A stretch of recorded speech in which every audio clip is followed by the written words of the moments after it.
The link which I mentioned has safety information. There's a link with a presentation called Fly Safely.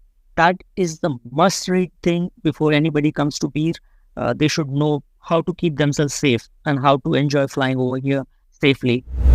A couple of seasons back, somebody landed way out. They had to be fetched via helicopter.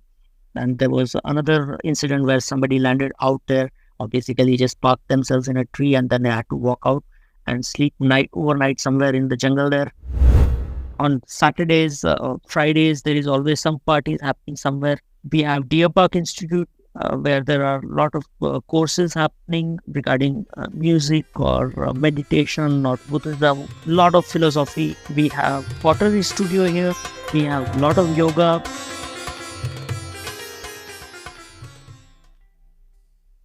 What is up, pilots around the world? Welcome to a very special bonus episode of Paragliding Atlas. I had to bring in this one unscheduled and squeeze it in front of our usual planned list of episodes, as it was quite simply way too good to be held back for a later release. Initially, this content was meant exclusively for our premium subscribers in the Sonic Boom section, which is a project I'm stoked to announce will be going live very soon. Sonic Boom is an exciting way for you to support this show and help me in bringing out the knowledge sharing in our community, offering the best facts, figures, and stories from top flying destinations across the globe. Anyways, coming back to this one, it was very clear soon after recording that the wealth of knowledge and information shared in this talk is an absolute goldmine for everyone wanting to touch the sky with glory in Bir. To put it simply, it was just a bit too good to be put behind a paywall. And what makes it even more special is that it comes to you unfiltered and uncensored, straight from the landing fields of Bir Billing, in the words of a man who's truly a gem in the amazing local flying community there. And he has called Bir his home for a little more than a decade now. I mean, he got so moved and inspired by our sport that he not only moved his whole life and decided to base himself in Bir, but he also ended up writing an amazing book which perfectly sums up the fascination we all have for the art of flight as pilots, and how it adds value to our fulfilling life that we all yearn for. In fact, as it is in his words, the book is a must-read not just for the pilots, but also for the friends and family, as it helps them understand the unexplained obsession some of us have with our aerial endeavors. Have heard some great reviews about it, so do check out the links in the show notes mentioned below under the heading Soaring High Resources, where you'll also find all the other useful links which we talk about in the show. Also, a quick thanks for all the love and support you have shown since this show launched a couple of weeks ago. It's incredible to read the messages, keep the love coming, and as I've mentioned earlier, this is just a beginning. I'm truly super excited to go on this journey with you and share the joy of this art of flight that we all share the common love for. So a massive thanks to all those who have hit the subscribe button. It means the world to me. And for those who are curious to keep track of new uploads, the simplest quick fix is to hit the bell icon on the show homepage, which turns on your notifications every time I upload a new episode. Now, without further ado, I would say, let's dive right into our short, crisp, but a hugely resourceful talk with Jigish to get into details of navigating Bir in a tell-all tale that includes much more than just what to do than being in the air. Jigish, welcome to Paragliding Atlas. Thank you so much for giving us your time. How are you? How is life? Life is always great and happy to be here. That's so nice to hear. I believe you have called Bir your home since quite a while. So just for the perspective of our listeners, a little bit of an introduction. Who are you and how did Bir come into your life, and what is it as of now, and how are things over there? Yeah, I've been in Bir since almost a decade now, or maybe over, I don't know, stop counting. And if you want to know the details, you'll have to read my book, Aloft and Unbound. There's all the stories, how I came here, what I've been up to all these years, and how is Bir and how is flying in Bir, everything all covered in there. Wow. So basically you moved here a decade ago, and it was fascinating enough that you ended up writing a book which has everything included. if I understand correctly. Yeah, lot about beer and other sides of India, but mostly being here in beer, quite a lot of it is in there. I see. I see. Now, I wanted to get to your book later on in the in our chat, but now since you've mentioned, let's just talk about it a little bit. I see a lot of paragliding books are mostly about how you get better in flying and how to read the weather correctly. But your book, I mean, I haven't had the pleasure of reading it yet. It is. I hope one day I'm able to get my hands on it. But your book promises something different. It promises something a very, you can say, a romantic side of storytelling and paragliding, or something other than what's available on the market. Can you give our listeners a little bit of a perspective what this is all about, and how did you come to materialize it, and what can they expect if they get their hands on a copy? Uh, when paragliding pilots, they speak about paragliding to their friends and family, everybody just gets put off and they say, stop talking about it, because they don't get it, what we are up to. So I wanted to write something which includes your friends and family who are not into paragliding in a language which they can relate to. So stuff apart from flying is what paragliding life is all about. Flying is just one part of it. So I cover all the rest of it basically.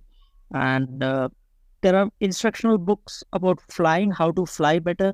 But this book probably could be kind of a guidebook about how to be an ambassador of paragliding sport, So how to be a overall pilot, basically, just not flying wise, but as a human being, how you interact with other people representing our sport. Wow. I think it's the need of the hour, because obviously this sport is so fascinating, and being in the air, it's just magical that you inadvertently end up I don't know, bragging about it, or just talking about it to whosoever you meet.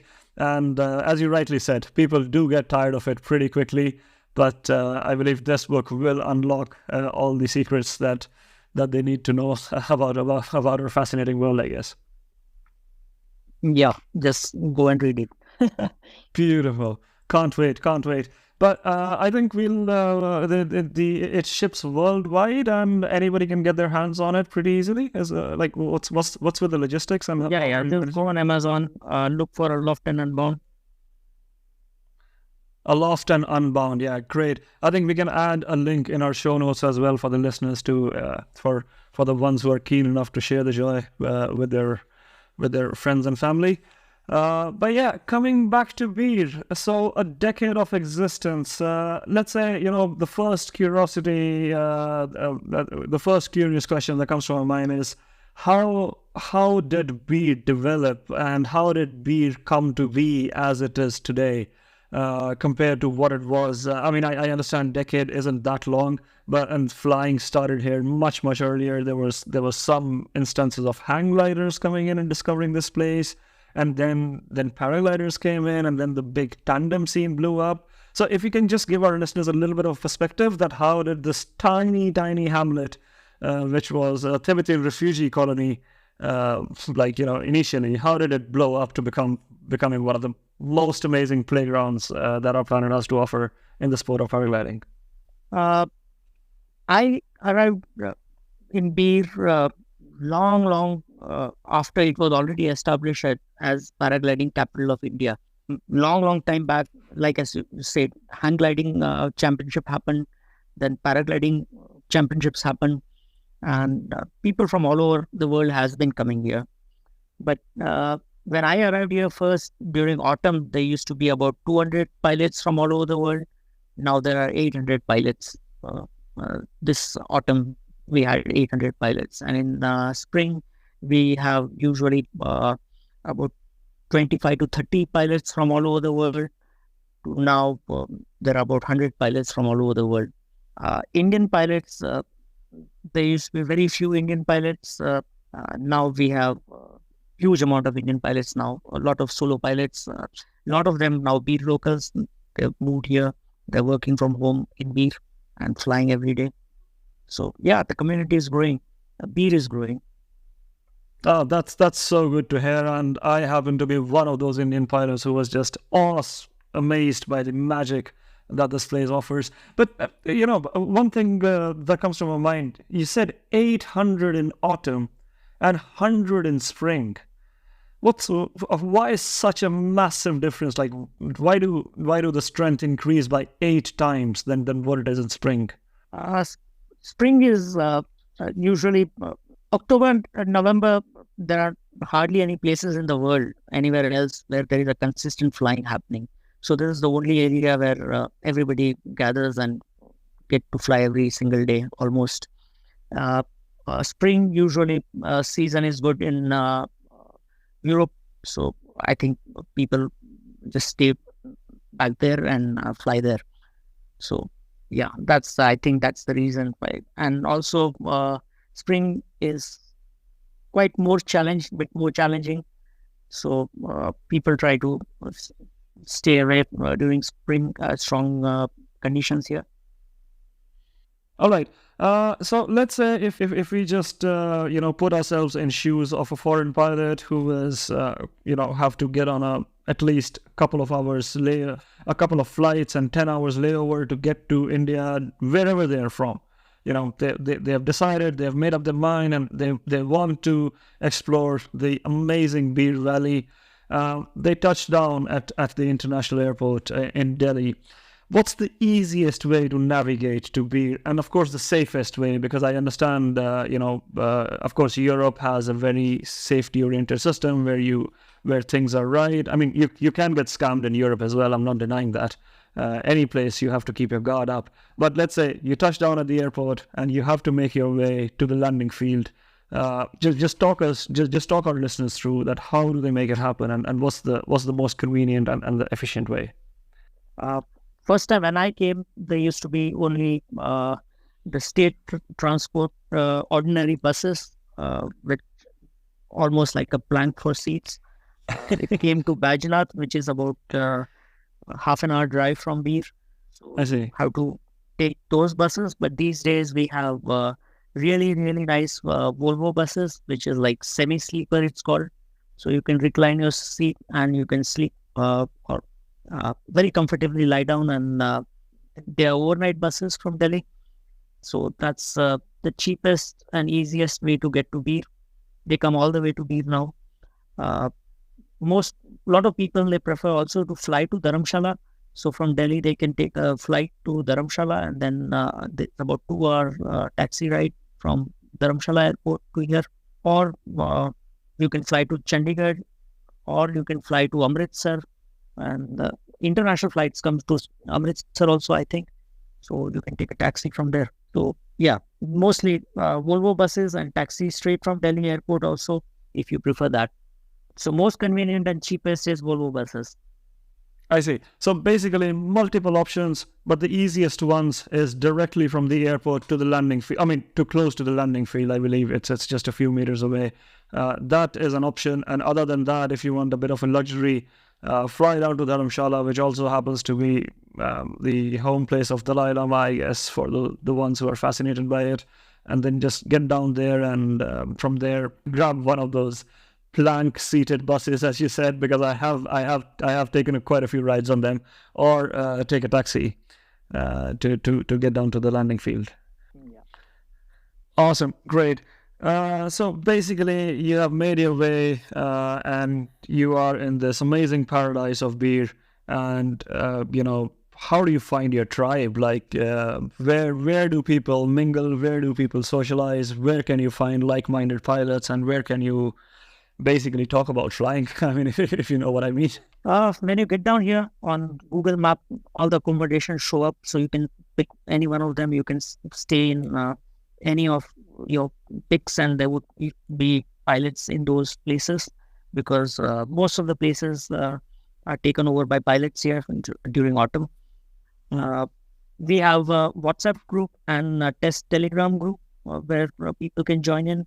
So there we can discuss paragliding flying here in Bir, or taxi ride sharing to takeoff. So usually we take 4 pilots in a car, small car, So every day morning, people in their own group, and every day you can meet new different people, make friends like that.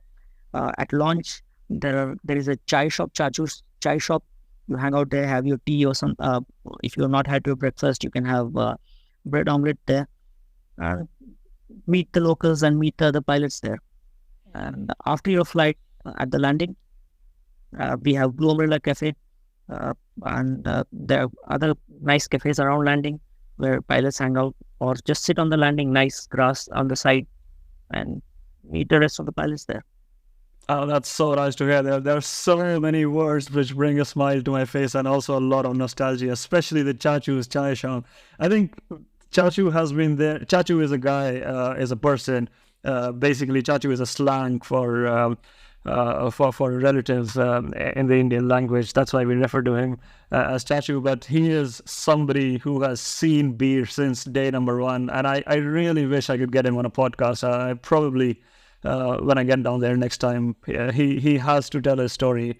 But I think he has been there since the times of hang gliders, and he's still going strong. And the shop is as humble as it was, and as simple as it was, and his life is pretty much still the same. Is it good? That's his dad, who is the original Chachu, and now after him, he is the Chachu. Is like Phantom, a line of phantoms. So. So he's the latest one. So he's Chachu now. When he goes away, the next generation, his son might be Chachu. Bablu would be Chachu. Yeah, Chachu means uncle. Old people in India, we call uncle Chachu.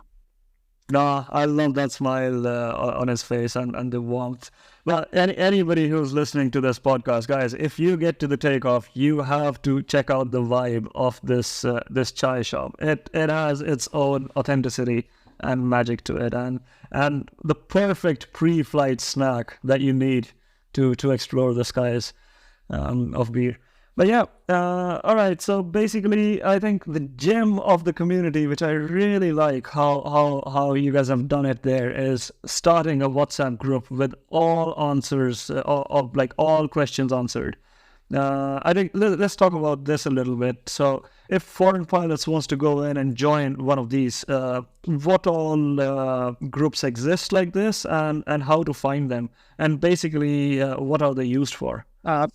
All answers are answered on a bookmark page we have. It's called j.mp/paragliding India. So it's a web page with all the useful bookmarks of whatever useful stuff, including all these groups which we have, which people can join. We have a lot of information there. Maps are there. Site information is there. Restrictions and safety information are there. All the flights which are there on X Contest and Leonardo and all about every day people post flights. Those you can find links to those over there. All the epic flights and all the record flights and a lot of other useful information is on that page.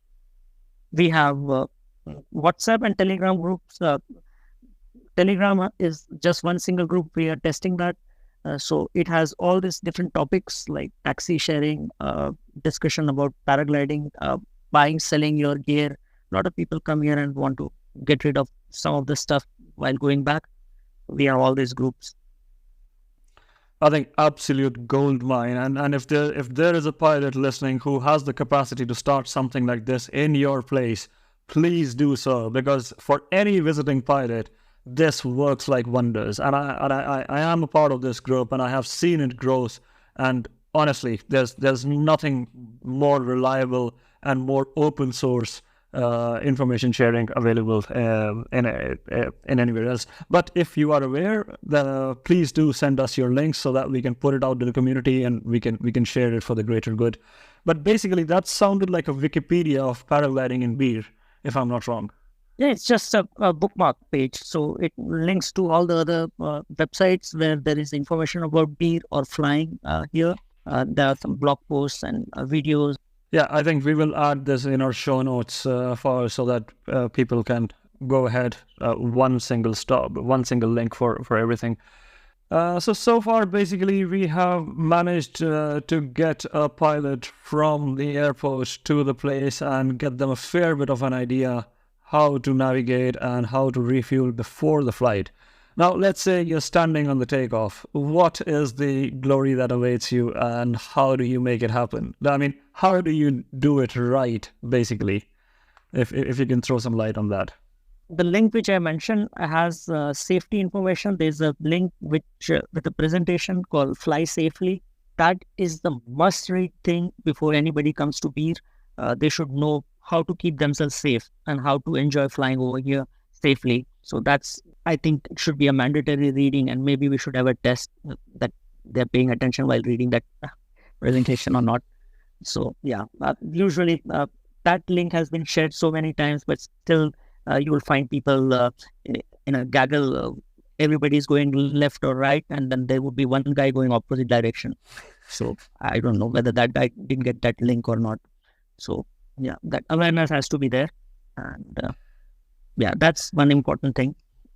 And basically, let's say, of course, the gold mine exists, and there's always going to be that one guy who does their own thing. But I'm just wondering, you get on the takeoff. It's a fairly challenging takeoff, and especially in autumn when you have the whole world crowding on it, and absolutely no specific order. How do you stay safe? And I mean, what not to do, if I have to put it simply? What not to do? I can tell you what to do. Basically, Bir, we have almost zero wind at launch, so you need to practice your zero wind launch. So that's one thing which is people must do before they come here. So practice nil wind launch, and as soon as you are ready, you prepare your glider on the side. As soon as you open your wing, you have to clear that launch. You have to go. Otherwise, there's a lot of people waiting behind you. And with 800 pilot in autumn, it will be a long wait for other people behind you. So get off quickly. So don't block. Don't be rude. Be nice to other people. Don't step on other people's wing. Don't lay out in front of other people's wing. That basic etiquettes. Basically, be nice. I see. And just to clarify, 800 is just a number of solo pilots, which is in addition to a massive tandem scene that is in operation, which basically drives the Bir economy and made Bir what it is now. So the amount of tandem wings in the air plus the amount of solo wings in the air can be a bit overwhelming, especially if you're not exposed to flying in crowded places. So do make sure you have done your homework right and you know what you're getting yourself into.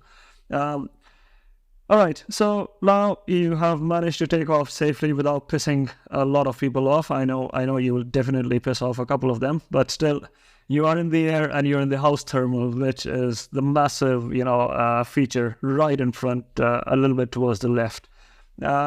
Anything to be particularly aware of? Anything that can surprise you out of the blue? Any collapse-prone areas or times of the day which people usually get caught off guard by, or anything like that before they eventually start reaching the cloud base and heading it on from there? For good pilots, they should just avoid house thermal. Just go to the next ridge, or we have a small ridge minus half which starts working very early. So all the good pilots, they take off early and go to that small ridge minus half and get away from house thermal ridge pretty quickly. Don't hang around there. Leave house thermal for absolute beginners. House thermal can be a little bit rowdy, and if you don't have active piloting skill, you might get some small collapses. Nothing to worry about. And traffic, yes. So you have to keep watching for all the people around you. Try to be in a circle with other people, leaving enough room there. And if it gets too tight for you, for your comfort, just go to the next ridge, and there are thermals on every knob on almost all the ridges in these Tolada mountains. So there are plenty of thermals, so you don't have to hog one thermal and be with a lot of people there. People don't get confident because I don't know where they come from. They might not have this idea that There are thermals all over the place here in Bir, and they are all textbook. So if house thermal is working, each and every knob on the next ridge and the next ridge after that, and all the ridges, they keep on going for up to 70 kilometers west and about 50 kilometers east. They all work very nicely. I see. Yeah, keep that in mind. There are plenty of thermals. Just leave, don't hang around in a house thermal for longer than required. As soon as you have enough height to get to the next trigger point, just leave. Yeah, that sounds like a plan, and I think it's vital to mention that the amount of griffin vultures that will join you in your flight and show you the path is absolutely magical. So there will be plenty of pointers to look at, besides the obvious things that nature tells us, like clouds and various other formations. So birds are the biggest friends in this side of the world, and yeah, the playground is wide enough to not get crowded in one place and explore it to the fullest. Right. So basically, this is you've come in and you've kind of managed to find your way, and you're enjoying the first smell of cloud base and the moisture that comes with it. I see a lot of people get excited, and me including. I'm not going to single a section out, but the moment you get high, the magnificence of the Himalayas from back invites you like open arms, because A, you've never seen anything that amazing, and B, it's just a dream for anyone who's flying a paraglider to go and explore that. When do you know that you're ready to jump to the back safely? Because I think it's very important to mention that the flying in the front ridge is fairly simple. As you said, it's textbook, plenty of griffin vultures, plenty of civilization. Only so many things can go wrong. But the moment you jump back, back means behind the takeoff, because there's a spine. The moment you jump that, everything just escalates. So how do you make a decision that, okay, today is the day and now I'm ready? If you can just throw some light on that.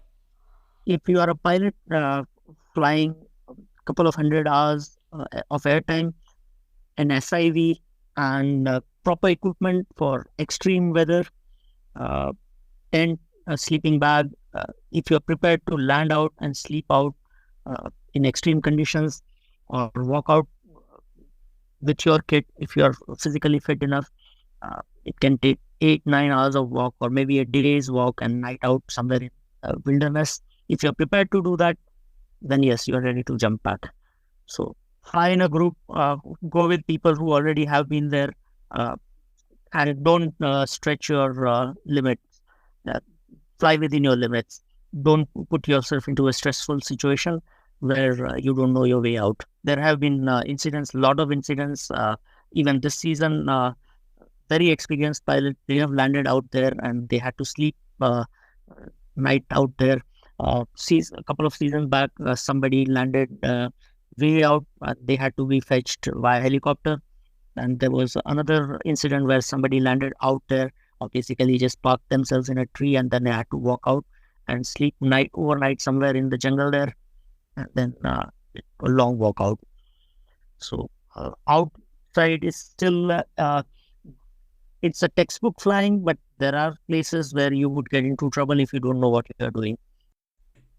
Yes, and I think it's very important to mention that firing your insurance and making sure it works is a big challenge. There are a lot of logistical hurdles, but the admin side is an absolute nightmare, regardless of whatever coverage you have.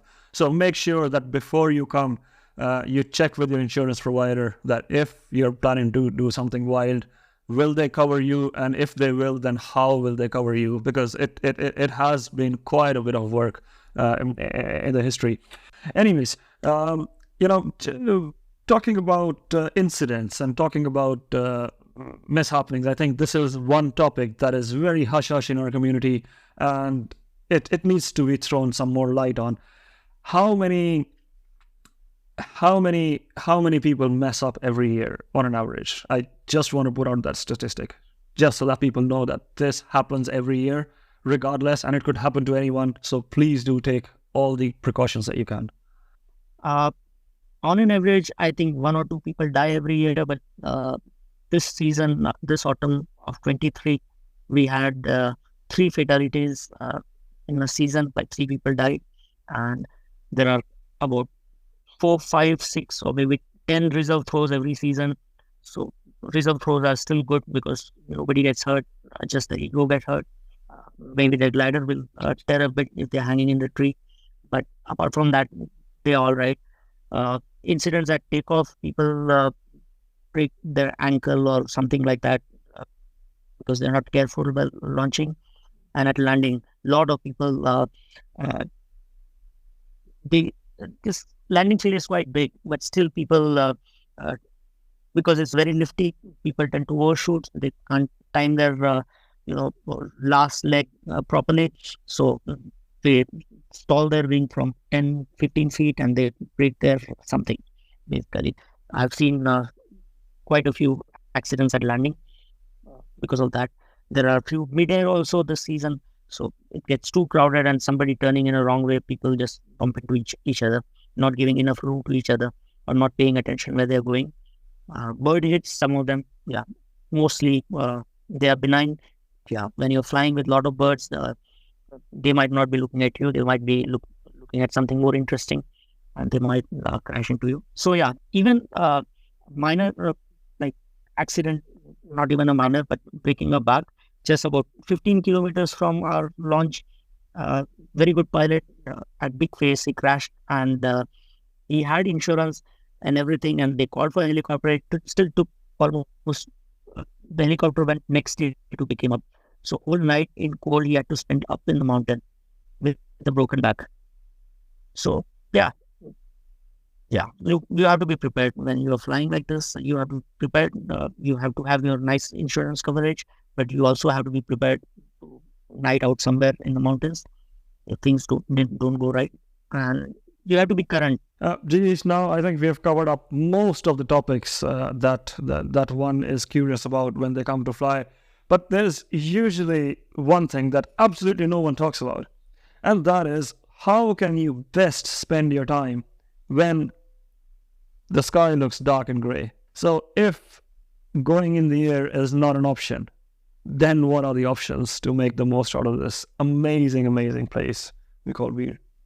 Bir landing field is at one end, and there is just 1 kilometer of road, and there are about 100 restaurants. So you can sample great delicacies from Tibet or Indian, whatever you fancy. We have a lot of places where they have live music going on. On Saturdays or Fridays, there is always some parties happening somewhere. We have Deer Park Institute, where there are a lot of courses happening regarding music or meditation or Buddhism. A lot of philosophy and other courses they run. We have pottery studio here. We have a lot of yoga. So and treks, walks. There's so many trails around. Go around the village, meet people, walk into people's home, have some chai. A lot of things to do. There is hot springs, which you can go day trip or night out there. There is a nice little river where you can go fishing trout or read my book. There, all these cafes have my book, so you can just not have to buy it. You can just sit there and read it. Lot of things to do. Oh, absolute magic. Seems like the place to be. Oh, I feel like booking my trip right away. I miss flying in Bir so much. But anyways, to all our listeners, there you go. You heard it right from the man himself. In case you're wondering how to reach Jigish, easiest way is jump on his website, paraguide.in. Is that correct, Jigish? Paraguide.in. Amazing. I think we're gonna put that link in the show notes, and we're gonna also put the link for Deer Park, which is very close to my heart because that is absolute zen of a place, and the whole vibe is much more magical and rewarding. There are many monasteries you can just walk around. Apart from Deer Park, the monasteries also have some chanting sessions or something going on there. It's an amazing place to be. Sold, Jigish. I am literally gonna get on the flight planner and make it happen now. Don't tell people this is like, keep telling people this is a shitty place. So no, right. 800 is too much to handle in a season. Too many people. I know. We need some population control on that takeoff, the tiny takeoff that caters to all our curiosities. Now, amazing, Jigish. From the bottom of my heart, thank you so much for giving your time to Paragliding Atlas. Invaluable resources, and let's hope the community makes the most out of it and knowledge sharing becomes a norm. Thank you, and yeah. Yes, see you here soon, and really great initiative you are doing this. So nice format. I mean, Atlas of paragliding sites. That wonderful idea you have. Good luck with that. See you. Means the world, man. Means the world. Thank you.